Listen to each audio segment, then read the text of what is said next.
My self-centered father showed up at my daughter's birthday party with nothing but a stick, claiming that expensive gifts were reserved for his other grandchildren. I was livid and ended up kicking him out. I had always known my father was selfish, but this was a new low. My daughter, Sarah, had been eagerly anticipating her 10th birthday for months.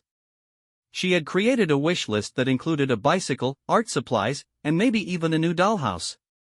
My partner, Lisa, and I had organized a big celebration, inviting family and close friends. The decorations were vibrant, the cake was beautifully crafted, and Sarah was radiating joy. Eventually, my parents arrived, albeit fashionably late. My father strode in with his usual air of superiority, while my mother trailed behind him. He didn't carry a gift bag or a neatly wrapped present, instead, he held a rough, somewhat battered stick in his hand. Sarah looked at it in confusion. "What is that?" she asked. My father extended the stick toward her with a grin. "Your birthday present," he declared. The room fell silent for a moment, and the guests exchanged uneasy chuckles. My sister, Rachel, and her husband shared incredulous glances, while my mother let out a strained laugh. Sarah hesitated before accepting the stick, clutching it as if it might bite her. I was baffled. My father clapped his hands together and proclaimed, "Expensive gifts are only for the other grandchildren." He then erupted into a deep, hearty laugh, as if he had just shared the funniest joke in the world. Rachel giggled, and her husband grinned. Even some of our more naive guests offered polite chuckles, unaware of the underlying tension. Sarah's expression crumpled, and she turned to me and Lisa, her voice barely above a whisper. "Why does Grandpa say that?" Lisa pulled her close, stroking her back, but I could see her jaw tightening, a sign that she was trying to hold back her emotions. I, however, was done holding back. I turned to my father, my voice low but firm. "What the hell is wrong with you?" He shrugged, completely unfazed. "You don't deserve my respect, Mark. You know this. Why should I spend money on your daughter?" The laughter in the room faded instantly, and several guests shifted uncomfortably, realizing they had laughed at something that was far from a joke. I felt a surge of anger. Years of his petty games, favoritism, and relentless manipulation crashed down on me in that moment. But instead of exploding, I chose a different approach. I smiled, stood up, and walked across the room, doing something that made my father's expression drop for the first time that evening. I grabbed a knife from the table. For a brief moment, the room held its breath, not in fear of violence, but in anticipation of what was about to unfold. I turned to the cake that Sarah had been raving about and carefully cut 2 perfect slices, one for her and one for Lisa. Then I faced my father. "You are no longer welcome here," I stated. Silence enveloped the room, not the awkward kind, but a deep, unsettling silence that reminded everyone that something had irrevocably changed. For 30 minutes, no one spoke. Not my father, not my mother, not my sister. Not a single guest uttered a word. As my father sat there with his arms crossed, his grin fading, he realized that no one was coming to his defense. My mother kept her gaze fixed on her lap, while Rachel avoided eye contact. The guests fidgeted nervously, unsure of which side to take. Sarah sat next to Lisa, picking at her cake with small, trembling bites. She wasn't crying anymore, but she certainly wasn't happy either. That was the most devastating blow to my spirit. Finally, my father leaned back and scoffed. "Mark, are you serious? Over a joke?" I kept my voice steady. "You humiliated my daughter on her birthday in front of everyone. That was not a joke." He rolled his eyes dismissively. "Oh please, she's 10. She'll forget it in a week." Sarah looked up at him, her voice firm. "No, she won't." For a brief moment, I saw something flicker in his eyes, perhaps doubt, but it vanished just as quickly. "Jesus," he muttered. "This family has gone soft." That was the final straw. I stood up. "Get out." He laughed harshly. "You're kicking me out? What about your own father?" I wasn't backing down. "Because you chose to belittle my daughter." Lisa also stood up, her voice resolute. "Yes, leave now." The tension in the room was palpable. My mother finally lifted her head to look at us, her lips pressed. That was the moment everything shifted once more. My father turned to my mother, his eyes narrowing with irritation. "Excuse me," he snapped. She cleared her throat and straightened in her seat, a newfound resolve in her demeanor. I had always known he favored Rachel's children, but I never imagined it would escalate to this level. My father stared at her as if she had just spoken in a foreign language. "Oh, don't start," he warned, but she wasn't finished. "Mark is right. It wasn't a joke. It was cruel." Rachel's jaw dropped in disbelief. "Mom," she exclaimed.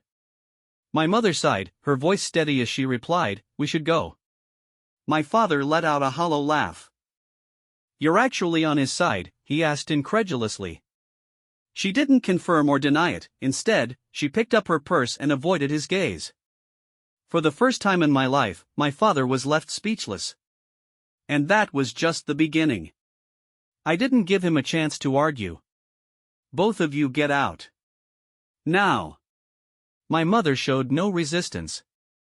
She cast one last glance at Sarah, almost regretful, before turning to leave.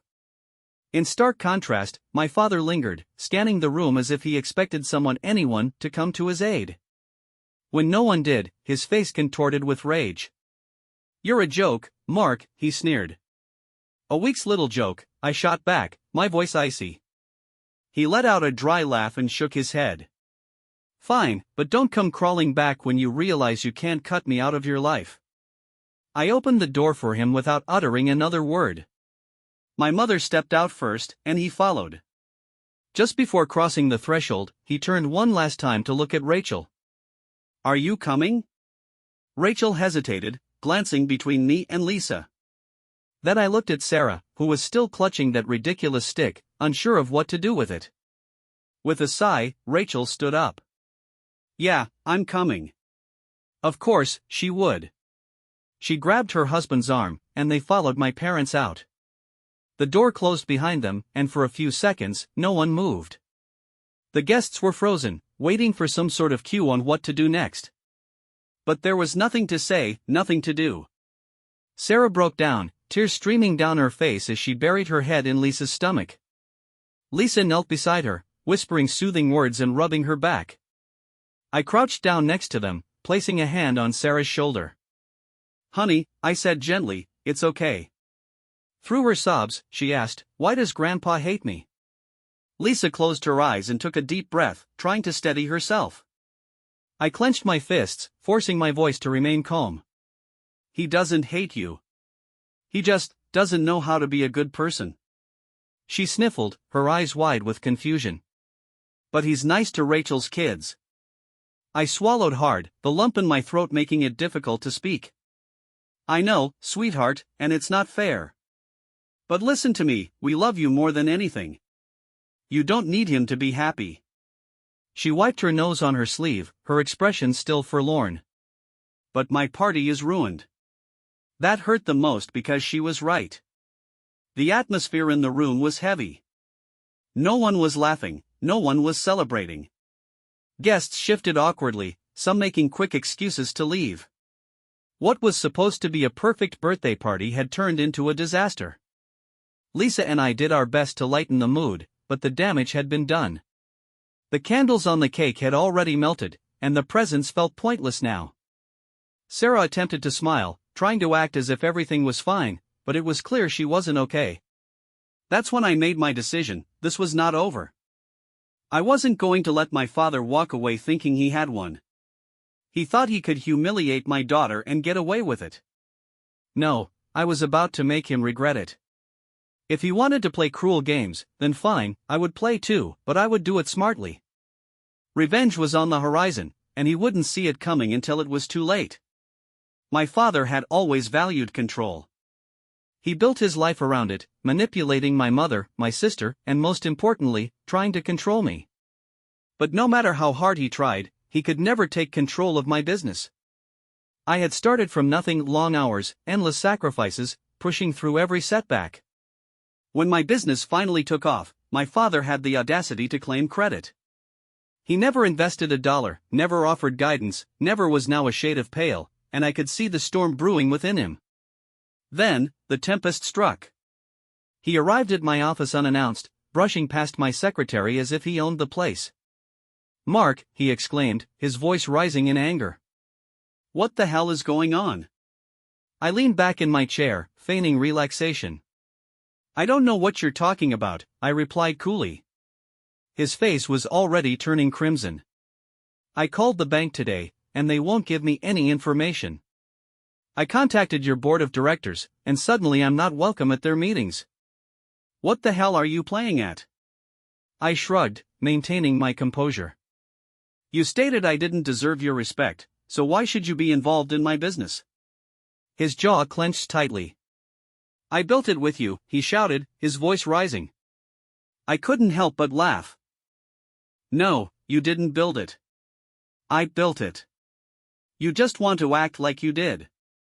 His eyes narrowed, and I could see the anger boiling beneath the surface. "Be careful," I warned. "You're in my building, and I owe you nothing."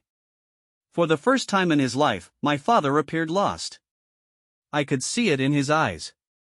He had spent years pretending to be the king, walking around with his chest puffed out, boasting about his company and his influence. And now, suddenly, it was all gone. He had nothing left, and the best part was that he had done it to himself. He stepped closer, trying to reclaim some semblance of control. "Do you honestly believe you can just cut me out?" he asked, his voice low and threatening. "I already have," I replied, my tone unwavering. His breathing grew heavy, and he looked at me as if he intended to strike me, to yell at me something. But there was nothing he could do.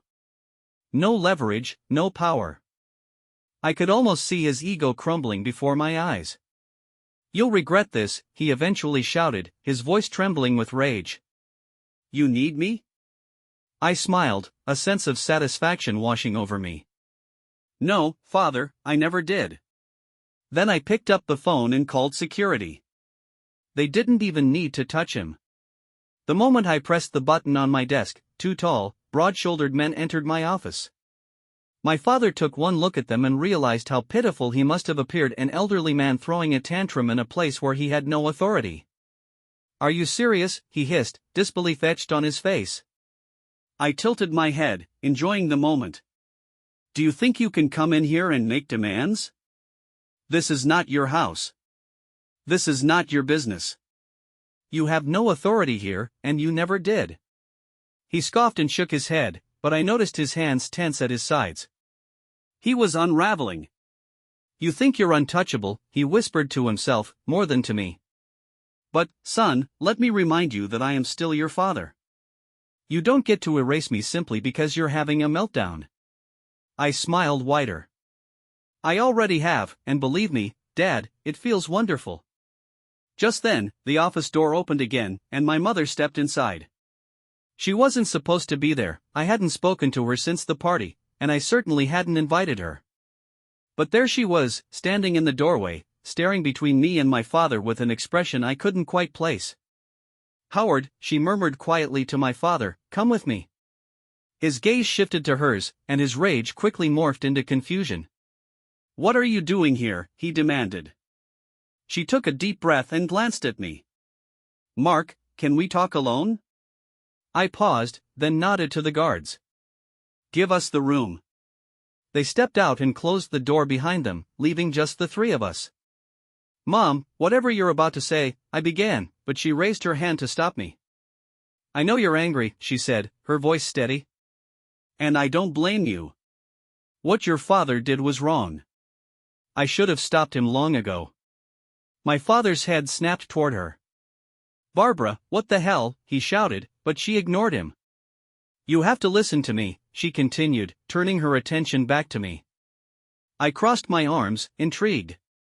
"Go ahead," I urged. She paused, gathering her thoughts, and then said something I didn't expect. "I want out." I blinked, taken aback. "Out of what?" I asked. She gulped hard. "Out of this, him.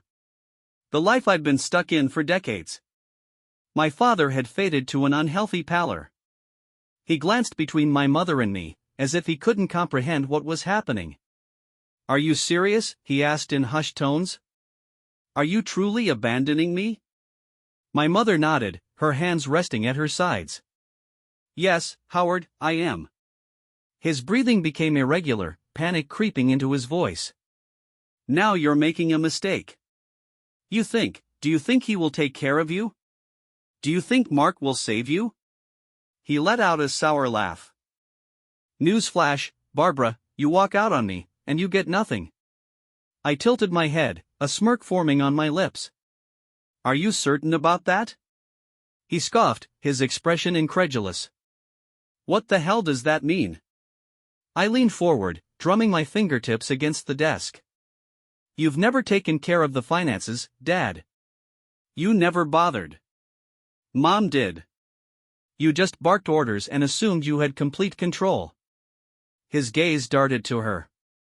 Barbara, she stared at me, then back at him, and then she dropped the bomb. I've already spoken with the lawyers.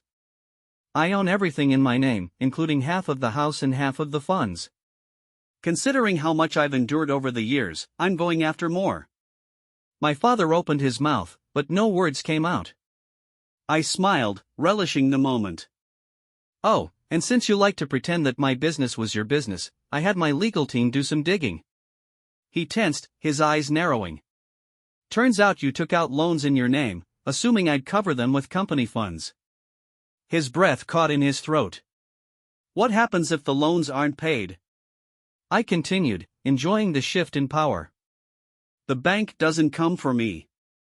They come for you. He glanced at me, realizing how low he had fallen. You're lying, he mumbled, but I simply sat back and crossed my arms. Find out for yourself. He turned to my mother, desperation in his voice. Barbara, you can't do this to me. She glanced at him, and for the first time in my life, I noticed no fear in her eyes. Oh, without hesitation. Just for clarification, you did this to yourself, Howard. He stumbled back a step, clutching the edge of the desk as if he needed it to stay upright. You ungrateful, I cut him off. No, Father. That is who you are. You've been granted a family, and instead of embracing us, you picked favorites. You had a son who built something incredible, and instead of being proud, you tried to take credit. You had a wife who stood by you for years, and instead of appreciating her, you treated her like she was disposable. I shook my head, feeling a sense of finality. You've lost everything, Dad. And you have only yourself to blame. The room fell silent. For the first time, my father had nothing to say. No insults, no manipulation, no way to turn the situation to his favor. He had truly lost. A chime from my phone interrupted the silence. I looked down at the screen and saw a text from Lisa. Sarah is feeling better. We took her out for ice cream. She's smiling again. I sighed, relief washing over me. That was all that mattered. Sarah was happy, safe. My father's poison had left me unharmed. I stared back at him, my voice steady. You should go. He stared at me, his eyes filled with something I couldn't quite place, perhaps sorrow, contempt, or the realization that he had run out of people to control. He turned and walked away.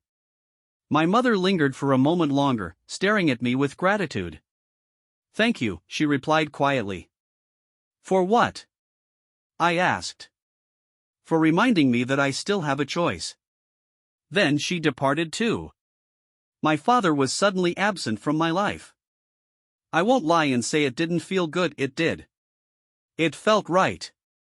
I didn't seek vengeance for its own sake, I did this to protect my daughter, to ensure she never felt inferior, that she would never have to spend another birthday feeling unwanted. As I walked out of my workplace to return home to my family, I knew one thing for certain, my father would never harm us again.